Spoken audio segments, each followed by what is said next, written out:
ندير هاد الارتيزانه دابا اللي تدير ان شاء الله نديرها في البلاد عندنا ان شاء الله يا ربي ان شاء الله. من ان شاء الله ربي يطول العمر ان شاء الله، ولا بدا خصني ندير شي حاجه في البلاد ان شاء الله. كتفكر في البلاد واخا كتفكر.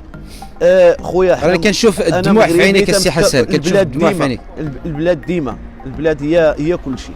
تفكر بزاف الحوايج في البلاد، ولكن ناقصنا بزاف الحوايج ما تيعطيوش حتى هما. غنقول لك ديريكت، انا راه ما تنبغيش نخبي.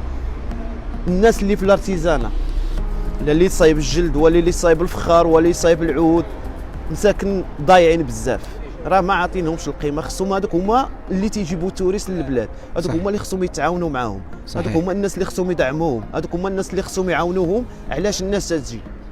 علاش الناس تجي للبلاد؟ واش تيجيو باش يشوفوا الحيوط؟ لا، الناس تجي تشوف الارتيزانه، الناس الاعمال اليدويه، الناس اش تيديروا، اش الاختراعات اللي تيصايبوا. هذوك هما الناس اللي خصنا نعاونوهم وندفعوهم للقدام. هادو هما الناس. اي واحد تيخدم تيعمل الاعمال اليدويه، كي يكون صباغ ولا يكون نجار، الحمد لله خصو ولا بدا يتعاون، فاهم؟ خصهم ولا بدا يعاونوا.